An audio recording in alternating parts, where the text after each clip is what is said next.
Muy bien, hoy vamos a comenzar una nueva serie. Hemos terminado ya con las bienaventuranzas, ¿verdad? Y desde hace tiempo que tengo ganas de hacer esta serie. Desde que en los grupos de conexión estudiamos la vida de Daniel, dije, aquí hay materia, aquí hay algo importante y estoy convencido de que va a ser de mucha bendición para nosotros.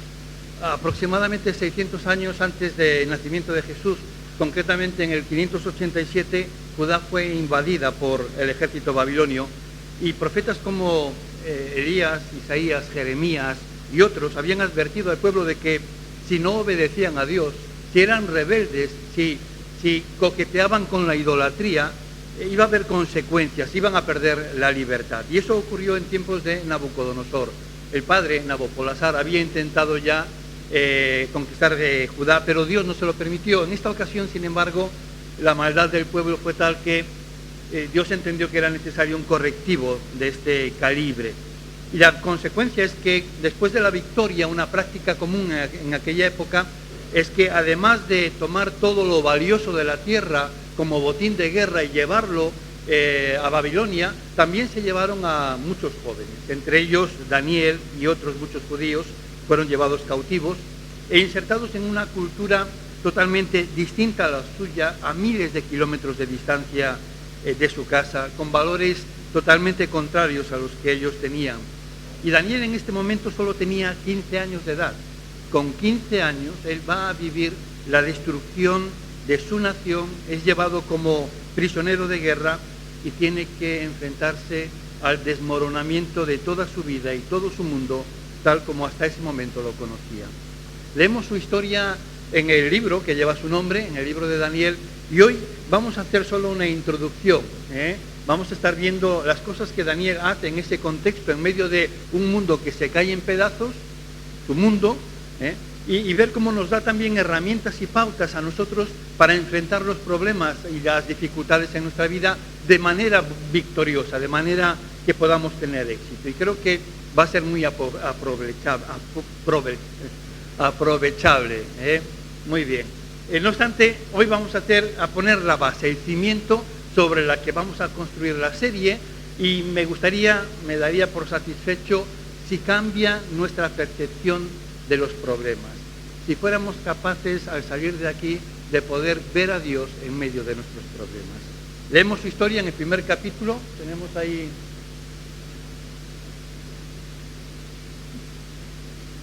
Parece que necesitamos un minuto. Bueno.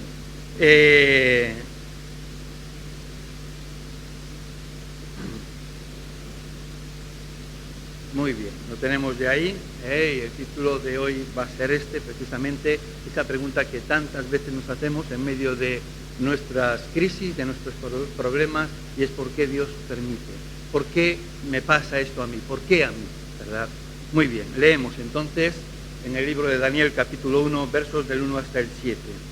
Durante el tercer año del reinado de Joaquín, rey de Judá, el rey Nabucodonosor de Babilonia llegó a Jerusalén y rodeó con su ejército la ciudad.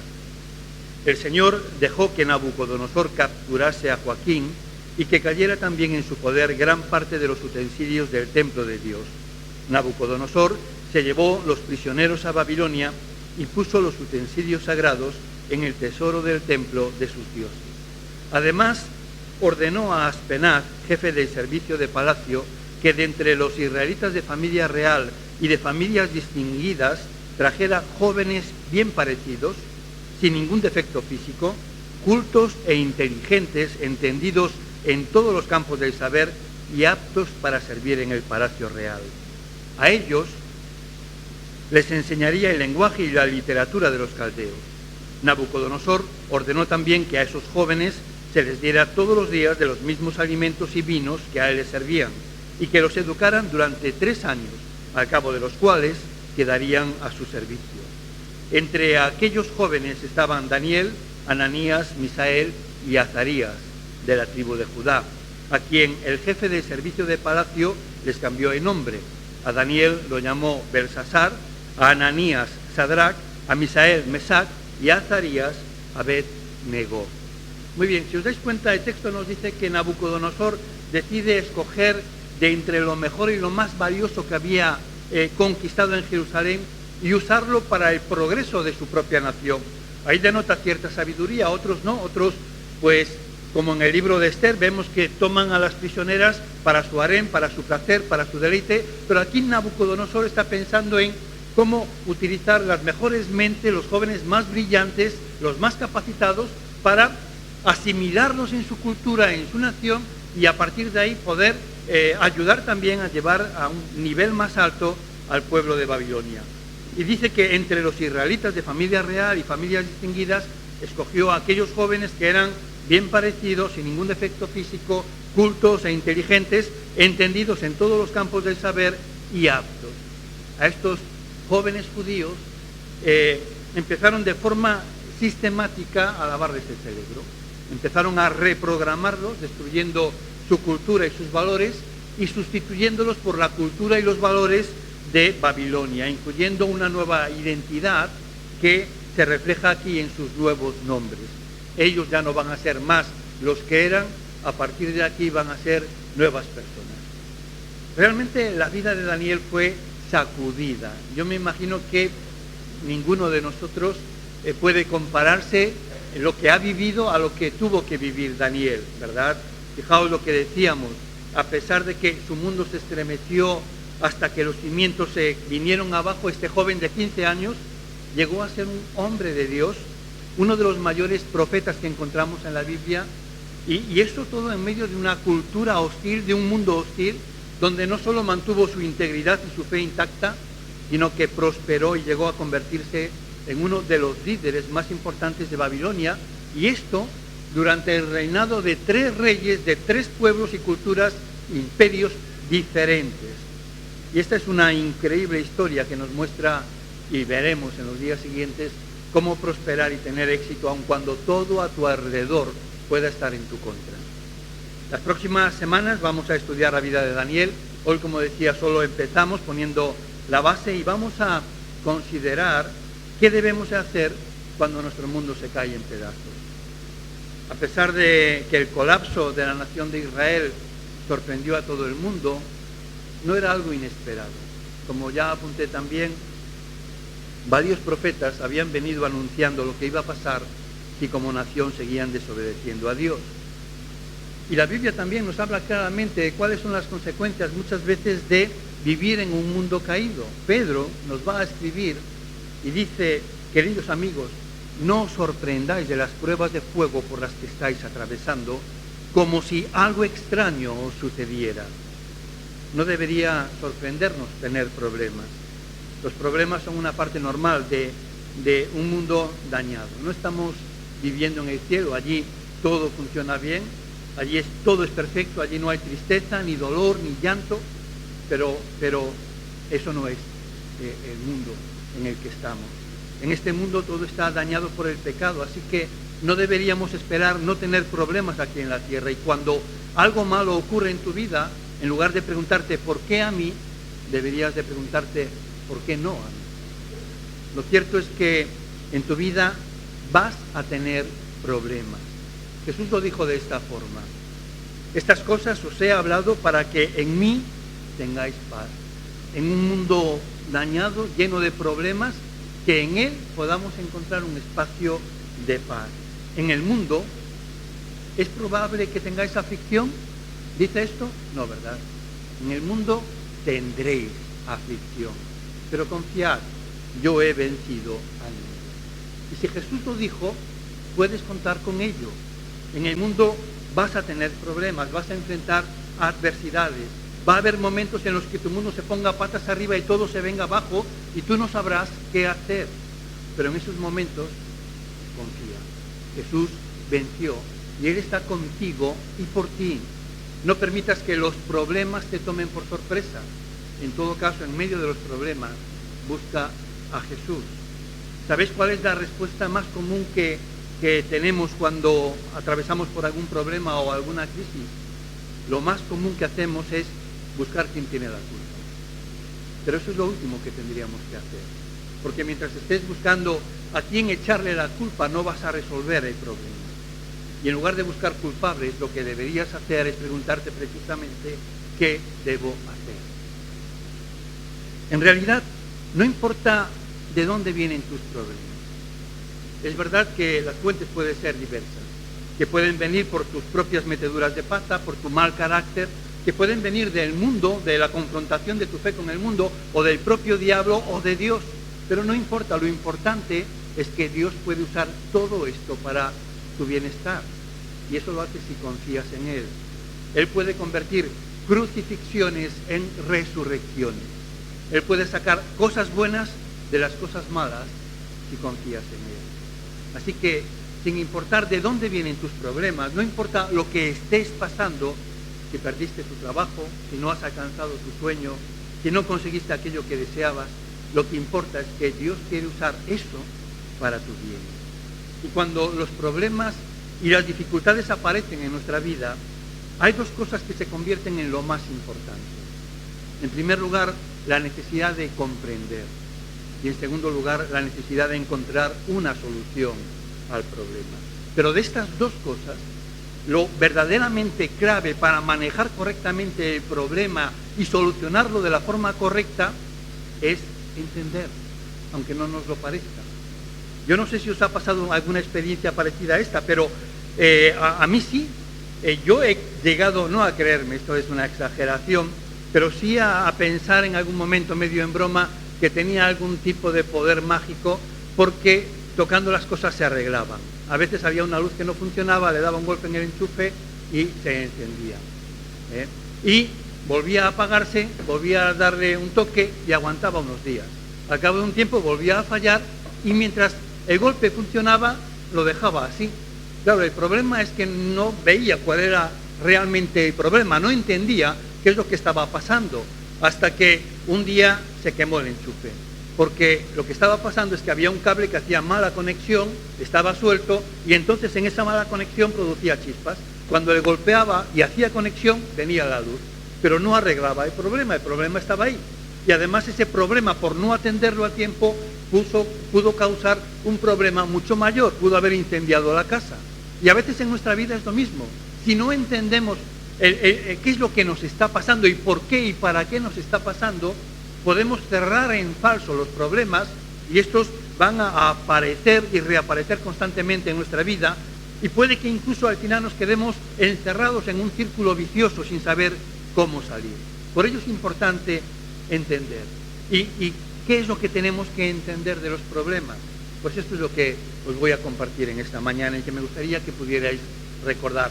Yo creo que es sencillo de recordar, son 5 cosas que vamos a ver y que de alguna forma espero que cambien nuestra cosmovisión, la manera de ver nuestro mundo lleno de problemas tantas veces. Lo primero que tenemos que entender es que Dios puede permitir que algo sacuda mi vida para examinarme. Dios puede permitir un problema en mi vida para que revele una motivación que está fuera de control, o algo de mi carácter, o un pensamiento, o una emoción que es tan mal y que tienen que ser cambiadas. Con seguridad, cuando hay problemas, el verdadero yo aparece con rapidez. Me llamó la atención, no sé a vosotros, pero os habéis enterado de esta polémica que ha habido entre nuestras dos reinas, la emérita y la reina regente, ¿verdad? Consorte. Y cómo la gente se posicionó e incluso empezaron a haber tweets y comentarios en las redes y alguien de la familia hizo un comentario para mí poco agraciado, desafortunado, y decía algo así como: por fin Sofía muestra su verdadera cara. ¿Lo habéis escuchado? ¿Lo habéis visto? O algo parecido, ¿verdad? ¿Cómo? Leticia, eso, perdón. Por fin muestra su verdadera cara. Bueno, aunque yo creo que esto es todo totalmente errado y habla más de la persona que lo escribe, de sus resentimientos o de su mala relación con Leticia que de lo que realmente ocurrió, la cuestión es que lo que muchos interpretan es que uno puede vivir de apariencias, pero cuando vienen los problemas, ahí sale lo verdadero, lo que de verdad está dentro de ti. Alguien dijo que las personas son como las bolsitas de té. Uno no sabe muy bien lo que tiene dentro hasta que las mete en agua hirviendo, ¿verdad? Y Dios va a usar los problemas para examinarte, para revelarte lo que está mal en tu vida, aquello que está fuera de control. Por supuesto que Dios ya sabe lo que no está bien en ti. Él no necesita que un problema se lo diga. Él te conoce a ti mucho mejor de lo que tú te conoces a ti mismo. Pero cuando Dios permite un problema en tu vida es precisamente porque quiere que tú sepas lo que está fuera de control y veas en qué debes de trabajar en tu vida. Cuando en el Edén Adán y Eva pecaron, la Biblia dice que Dios le preguntó a Adán, ¿dónde estás? Y os voy a decir una clave. Cada vez que Dios te hace una pregunta, Él ya sabe la respuesta. No es que aquí Él no supiera dónde estaba Adán, lo sabía exactamente. Lo que Él quería es que Adán se diera cuenta de dónde estaba en ese momento, que algo había cambiado. Aunque aparentemente todo seguía igual y seguían en el paraíso después de haber desobedecido, no era verdad, algo había cambiado. Y Él quería que se diera cuenta de esto. Y Adán respondió y le dijo, tuve miedo, me sentí culpable, me escondí. Y desde entonces nuestras emociones, nuestras reacciones son idénticas. Tenemos miedo, sentimos culpa y nos escondemos de Dios. Ahora bien, cuando Dios hace una pregunta, Él no está esperando que le demos información. No es que le falte conocimiento o información de lo que está pasando. Él ya sabe la respuesta. Él nos lo pregunta para que nosotros lo sepamos. Y a veces Dios permite que algo sacuda nuestras vidas para revelar nuestros verdaderos intereses personales, nuestro verdadero yo. ¿Recordáis en una ocasión? Pedro está con Jesús y Jesús está hablando de las cosas que van a acontecer en su vida de forma inmediata, que va a padecer y sufrir y va a morir. Y Pedro de repente se pone a discutir con Jesús. Y ahí sale un Pedro al que conocemos, un Pedro impetuoso, un Pedro que habla antes de pensar, y él empieza a decir que cuando Jesús anuncia que todos se van a escandalizar de él, él dice, no Señor, tú no me conoces a mí. Yo, aunque sea necesario llegar hasta el final y morir por ti, yo mi vida daré. Yo no soy como los otros. Los otros te abandonarán, te negarán, se avergonzarán de ti, pero yo estoy dispuesto a dar mi vida por ti. Dios permitió que esa noche fuera puesta a prueba esa declaración de Pedro. Y él descubrió que no se conocía. No es que hubiera mentido, no, es que estaba tan lleno de orgullo, tan lleno de prejuicio hacia los demás, tan creyéndose más de lo que él era, que era incapaz de percibir cómo eran las cosas, incluso de aceptar que si Jesús lo dice, y Él es Dios, Él sabrá. No, vamos a discutir con Dios. Y yo no estoy de acuerdo con Dios. ¿Cuántas veces he escuchado alguna expresión así? Que me parece una temeridad, una osadía, una necedad. Pero en todo caso, muchas veces nos encontramos en esta situación porque no conocemos. Ni conocemos a Dios, ni nos conocemos a nosotros mismos. Después de esta experiencia donde lo negó, como Jesús anticipó, Jesús vuelve a preguntarle, Pedro, ¿me amas más que ellos? ¿Tú estás dispuesto a dar tu vida por mí? Y ahí Pedro ya, después de que la prueba sacara a la luz lo que de verdad había en su corazón, ahí se curó de orgullo. Ahí ya no fue capaz de afirmar nada y le dijo, Señor, tú lo sabes todo. Tú sabes que te amo, yo soy tu amigo. Ahora, lo curioso es que aun cuando ahí por 3 veces Jesús le ofreció la oportunidad de vindicarse y de afirmar lo que había dicho antes, y en las 3 ocasiones Pedro no fue capaz de ir más allá, tú lo sabes todo, eres tú el que sabes lo que voy a hacer y lo que no, yo te amo, yo soy tu amigo. Lo que ocurre a partir de ahí es que cuando nuevamente vino la prueba y Pedro se encontró en la tesitura de negar a Jesús o dar la vida, entonces dio la vida por Jesús. Y la tradición nos cuenta cómo fue crucificado en Roma, y él lo que pidió fue que lo pusieran boca abajo porque no era digno de morir como su maestro, como su Señor. Escribe Jeremías las palabras del Señor. Yo, el Señor, investigo todos los corazones y examino las intenciones secretas. A todos les doy la debida recompensa según lo merecen sus acciones. Dios examina tus intenciones. Porque el por qué es mucho más importante que el qué. Aquello que haces en la vida no es tan importante como el por qué lo haces. Hablábamos esta semana de que 2 personas pueden estar haciendo exactamente lo mismo y externamente tú lo ves y es la misma cosa, y uno estar pecando y otro agradando a Dios. Lo encontramos también al principio en la historia de Caín y Abel, ambos presentando una ofrenda al Señor, pero mientras que una fue agradable a Dios, la otra no cumplió las expectativas, ¿verdad? Reveló lo que había dentro del corazón. Dios está mucho más interesado en tu integridad que en tu imagen. Por eso Él va a ver cuáles son las intenciones de tu corazón, el por qué haces las cosas. Encontramos también en el libro de Deuteronomio que el Señor dice a su pueblo: durante 40 años el Señor tu Dios te llevó por todo el camino del desierto y te humilló y te puso a prueba para conocer lo que había en tu corazón y ver si cumplirías o no tus mandamientos. Por cierto que cuando el Señor permite o te lleva al desierto, a un desierto espiritual, posiblemente lo hace por la misma razón.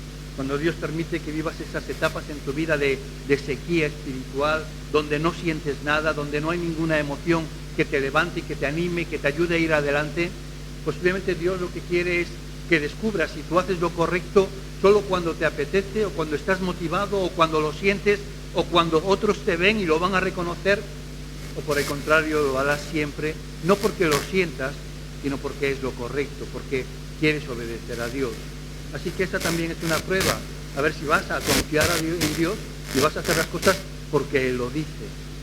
Los problemas que vienen a tu vida son una herramienta de medición, y tu reacción a las dificultades es lo que mide tu fe, tu compromiso, tu madurez y tu integridad. A menudo la Biblia compara los problemas con el fuego de una refinería. Hemos hablado ya repetidamente de cómo se purificaba, al menos antes. Yo no sé si esto ha cambiado en la actualidad, pero para purificar el oro, hasta ahora era necesario someterlo al fuego, era meterlo en el horno, aplicarle fuego y entonces que se derritiera, se licuara, porque al ser pesado el oro, las impurezas que había en él quedaban en la superficie y o bien eran quemadas por el fuego o luego eran barridas y eliminadas. Y de la misma manera, cuando tú atraviesas por las pruebas, por el sufrimiento, Dios está quemando las impurezas de tu vida y te está examinando. ¿Qué es lo que está examinando? Pues está examinando si tú crees verdaderamente lo que dices creer. Dices que Dios está en el primer lugar de tu vida, pero cuando llega la presión, ¿lo dejas a un lado? Dices que quieres vivir con integridad, pero cuando no es conveniente manifestar tus convicciones, las ocultas o las cambias porque quieres la aprobación de la gente. Dices que te comprometes a obedecer a Dios y seguirle, le dices: Dios, cuenta conmigo, pero cuando llega la presión te rindes y abandonas. Me gustaría hacerte una pregunta, que más bien es la pregunta que tú tendrías que hacerte a ti mismo cuando tienes problemas. Y es la siguiente: ¿qué revela este problema acerca de mí? Cuando estés atravesando por una dificultad, piensa en esto. ¿Qué revela esto acerca de mí? ¿Qué saca a la luz? ¿Cuál es el yo que muestra este problema?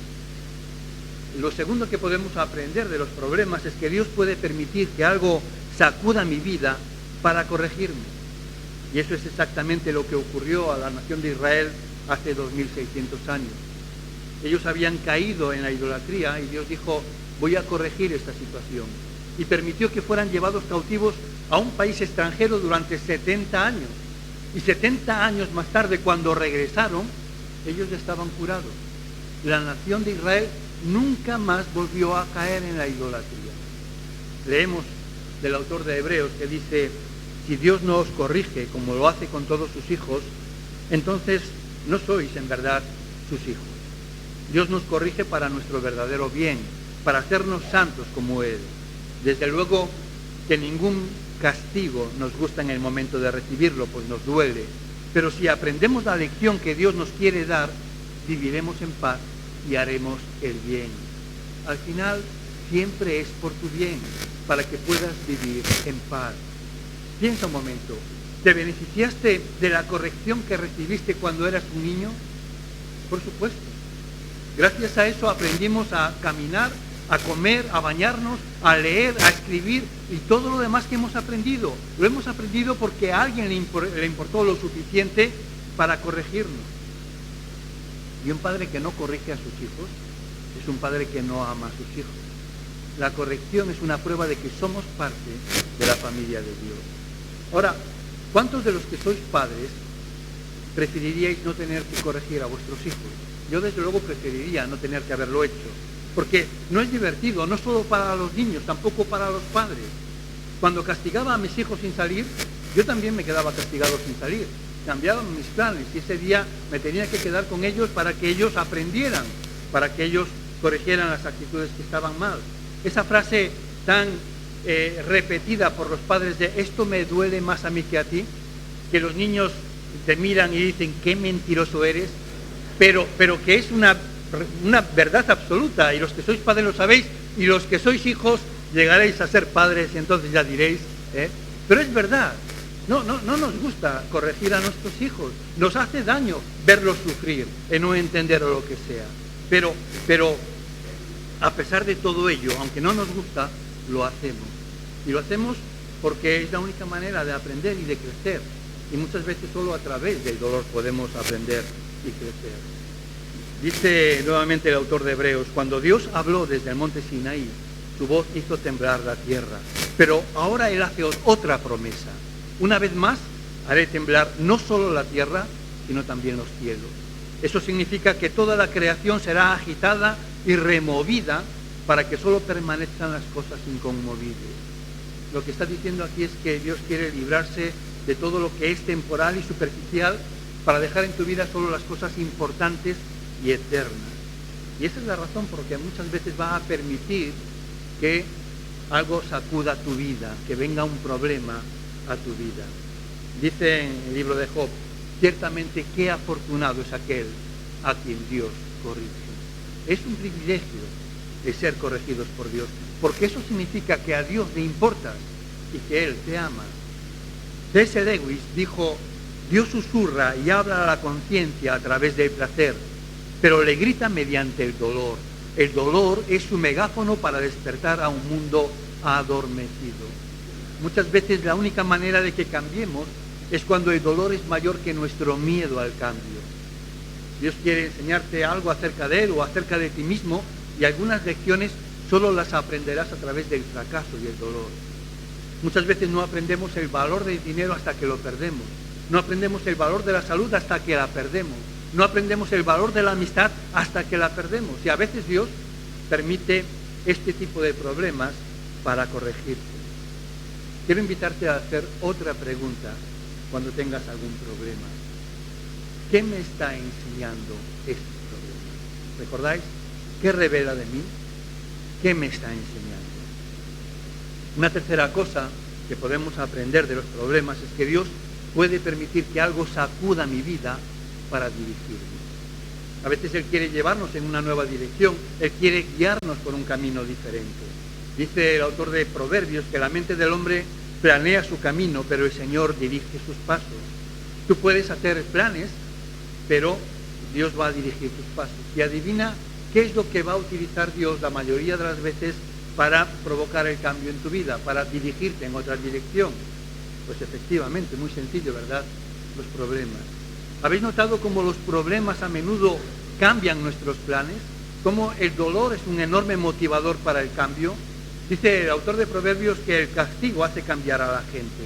Y a veces se necesita una experiencia dolorosa o un problema para cambiar. ¿Os habéis dado cuenta de que hace algunos meses ya que vengo utilizando gafas? No sé cuántos. Ahora no recuerdo en qué mes fue que empecé a utilizarlas. Esto es la edad.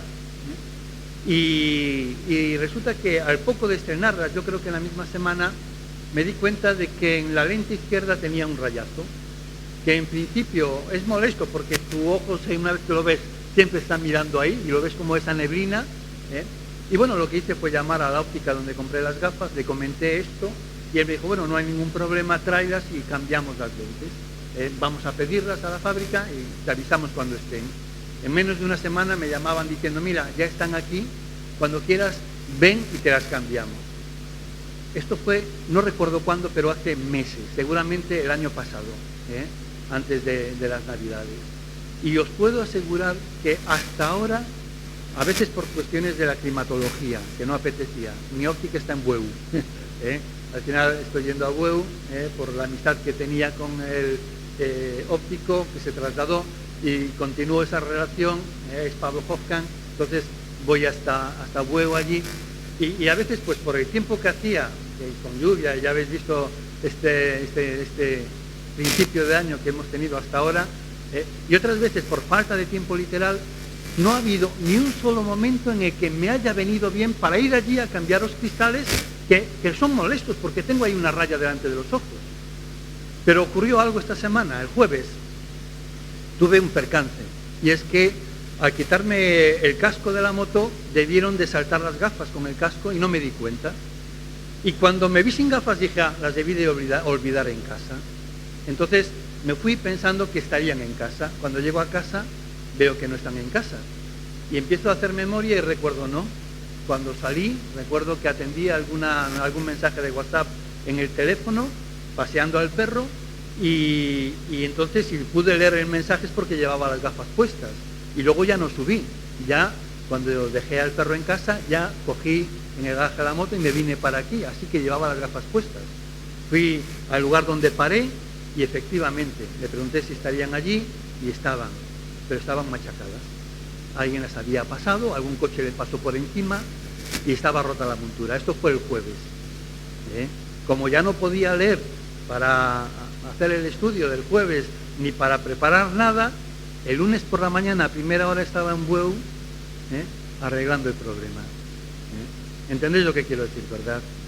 A veces estás meses aguantando un problema y es que mientras puedas ir tirando, qué incómodo, es que no es oportuno, es que no me viene bien ahora. Y a veces viene una situación así, un problema un poco más grande y corriendo. Entonces ya todo se convierte en secundario y decides encarar y resolver ese problema de una vez. Aristóteles dijo, tengo la frase aquí, que el aprendizaje no es un juego de niños. No podemos aprender sin dolor. En terapia es una afirmación taxativa, se dice que no hay ningún cambio sin crisis. Nadie cambia a menos que algo le haga cambiar, y ese algo es una crisis que provoca un dolor. A veces tienes un problema dental, una muela picada, y vas tirando y tirando hasta que un día tienes dolor de muelas. Y entonces todo se convierte en secundario. Entonces ahí ya haces hueco en tu agenda para que alguien te aporte la solución a este problema. En la historia del hijo pródigo vemos como él no cambió tampoco hasta que tocó fondo. Mientras todo iba bien, él seguía en su camino de rebeldía, de despilfarro, pero cuando tocó fondo, volvió en sí, recuperó la sensatez y cambió su vida. Pocas veces pensamos en la dirección de nuestras vidas cuando todo va bien. En realidad es que cuando todo va bien es que ni pensamos, vamos en piloto automático.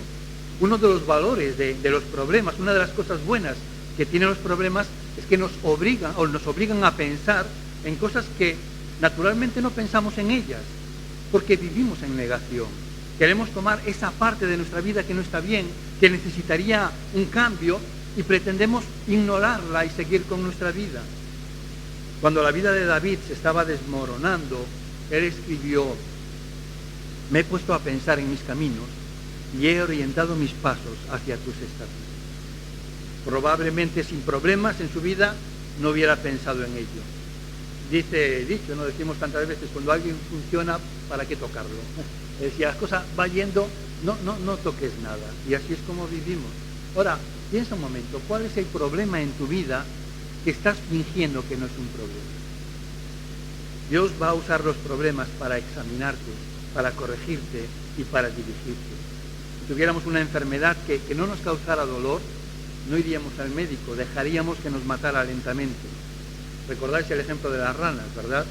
Si tú metes a una rana en una olla de agua hirviendo, en cuanto toca el agua salta y se escapa. Pero si tú la metes en una olla de agua fría, ella se queda ahí. Y si le pones fuego a la olla, empieza a subir la temperatura, ella no salta en ningún momento hasta que se cuece. ¿Por qué? Porque no percibe el cambio de temperatura. Es tan gradual, tan poco a poco, que no le alerta, no le da dolor. Y entonces muere en la olla. Y a veces nos ocurre lo mismo. Una pregunta que hacer también en estas situaciones: ¿a dónde me está llevando este problema?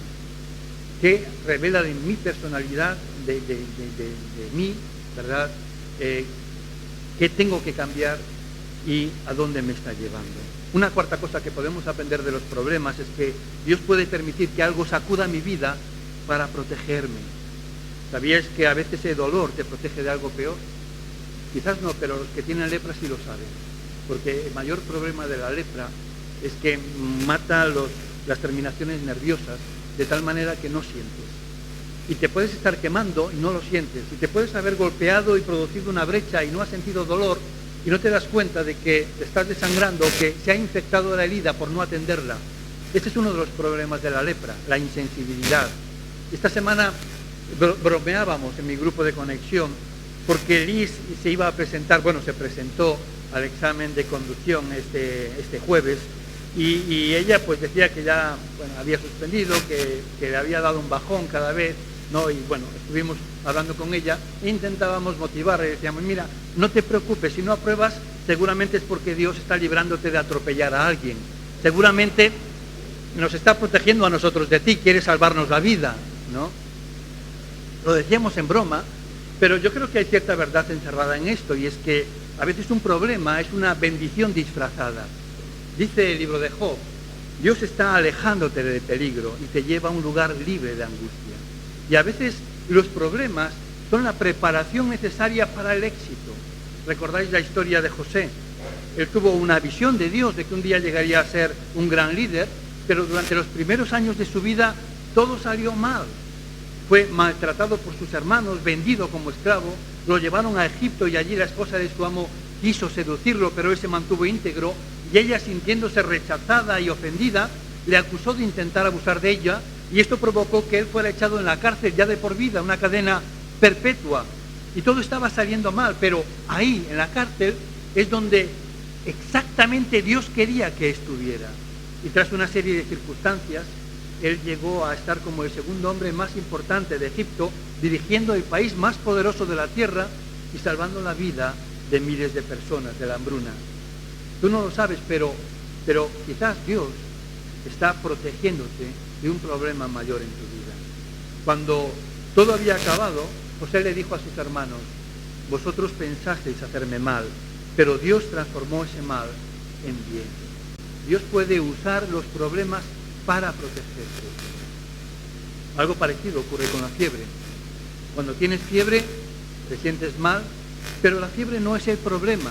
La fiebre es solo un síntoma. La fiebre te está avisando de que está ocurriendo algo malo en tu cuerpo, de que en alguna parte hay una infección que tiene que ser tratada. Y si no tuvieras fiebre, no buscarías ayuda. Y eso es también verdad respecto a tus emociones. A veces te sientes mal, estás enojado, desanimado, le pides a Dios que cambie esos sentimientos, que los lleve de tu vida, pero Él no lo hace. Porque el sentimiento no es el problema. El problema es eso que estás pensando y que está causando esos sentimientos. Tienes que dejar de creer las mentiras acerca de ti, acerca de Dios, acerca de los demás, y entonces sí, vas a sentirte mejor. Ese sentimiento te está diciendo que eso que estás sintiendo, eso que estás pensando, no está bien, que debes de examinar tus pensamientos. Es verdad que no es divertido ver sufrir a alguien a quien amas, pero al igual que el cirujano te corta para sanarte, Dios hará lo que tenga que hacer contigo para protegerte. Algunas veces Dios incluso alejará de tu vida a una persona que te hará daño o que te ha hecho daño. Un consejo que quiero darte, no corras detrás de esa persona. Confía en Dios. Él lo está haciendo para protegerte. Una pregunta que debemos hacernos también es, ¿de qué podría estar protegiéndome este problema? Y una última lección que aprendemos de los problemas es que Dios puede permitir que algo sacuda mi vida para hacerme crecer. Hay árboles que viven en lugares de un clima benigno y cuando hay una borrasca y el viento sopla un poco más fuerte de lo normal, se vienen abajo. ¿Sabéis por qué? Porque sus raíces son superficiales. Pero hay árboles que crecen en lugares inhóspitos, donde hay escasez de agua o los vientos son muy fuertes, y entonces el árbol, por naturaleza, las raíces las clava en vertical hacia el centro de la tierra y las extiende para encontrar algo de agua o para agarrarse, para no ser arrancado por el viento. Y estos árboles resisten condiciones muy desfavorables. Donde otros se vienen abajo, ellos permanecen firmes. Hace mucho tiempo leí un estudio que decía algo así como que solo un 20% de los creyentes sobreviven a la prosperidad. Cuando las cosas te van bien, un porcentaje pequeño se mantiene fiel al Señor. Un porcentaje grande, pues al final como que Dios ocupa un segundo lugar y empieza una vida más hedonista, más placentera, buscando sus propias satisfacciones, etcétera, etcétera.